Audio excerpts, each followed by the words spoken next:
Hello students, in this video we are going to solve a nice algebra problem. Here x times x times x plus x is equals to 10 and our task is calculate all possible values of x. Students, if you like my videos then please subscribe my channel. Now let's start solution of this question. In left hand side we have x times x times x plus x and this is equals to 10.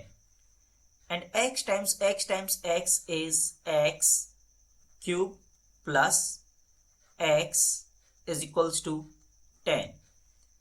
Now x cube plus x and this 10, if we take left hand side then this is minus 10 is equals to 0.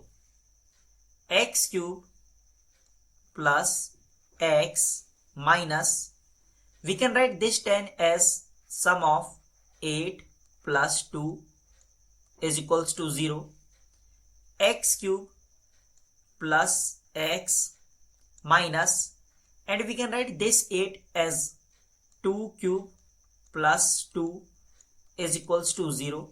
X cube plus x and this minus is multiplied by inside the bracket.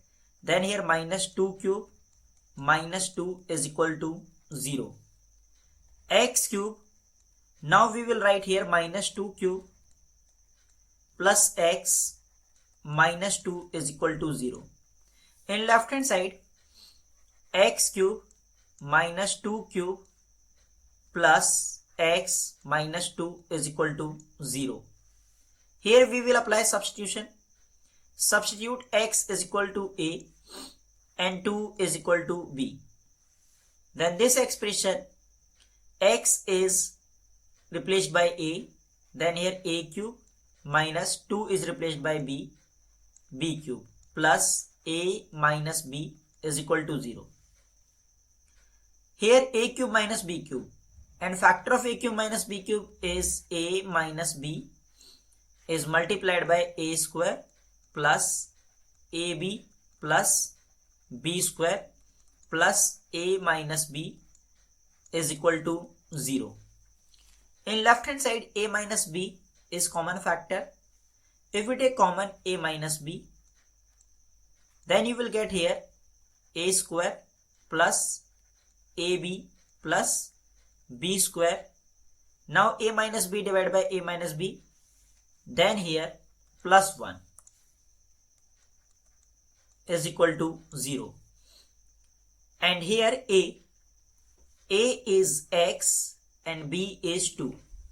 A is replaced by x minus b is replaced by 2 is multiplied by a is replaced by x plus, and here a is replaced by x and b is replaced by 2 plus b is replaced by 2 square plus 1 is equal to 0.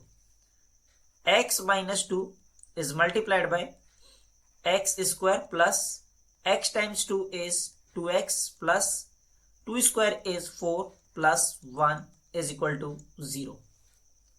Now x square, here x minus 2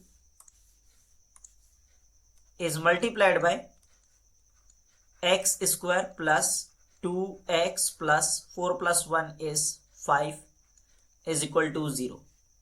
Now suppose this term is a and this term is b, and we know that if a into b is equal to 0, this implies a is equal to 0 or b is equal to 0. According to this rule, we can write x minus 2 is equal to 0 or x square plus 2x plus 5 is equal to 0. Now x minus 2 is equals to 0. So we can say x is equals to 2. This is our first solution. Value of x is equals to 2. Now solve this quadratic equation. X square plus 2x plus 5. X square plus 2x plus 5 is equal to 0. X square plus 2x plus, we can write this 5 as a sum of 1 plus 4 is equal to 0. Now look carefully these three terms. This is perfect square. X square plus 2 times x times now multiplied by 1 plus, and we can write this one as 1 square, and this plus 4 if we take right hand side, then this is minus 4. Now suppose this x is a and 1 is b, then this left hand side is a square plus 2ab plus b square, and we know that the identity a square plus 2ab plus b square is equal to a plus b whole square, where value of a is x and value of b is 1. So this left hand side is x plus 1 whole square is equal to minus 4. Now we know that if a square is equal to b, this implies a is equals to plus minus square root of b. According to this rule, we can write here x plus 1 is equals to plus minus square root of minus 4. Then x plus 1 is equals to plus minus, and here is square root of minus 4. This is same as square root of 4 times minus 1. Then in left hand side, x plus 1 is equals to plus minus square root of 4 times minus 1. Now we know that square root of ab is equals to square root of a times square root of b. According to this rule, we can write this left hand side is x plus 1 and right hand side is plus minus square root of 4 times square root of minus 1. X plus 1 is equals to plus minus, value of square root of 4 is 2, square root of minus 1 is iota. Then x is equals to minus 1 plus minus 2 times iota. In this question we have three solutions. This is our first solution. X is equals to 2. X is equals to 2, our first solution. And second solution, x2 is equals to minus 1 plus 2 times iota. And third solution, x3 is equals to minus 1 minus 2 times iota.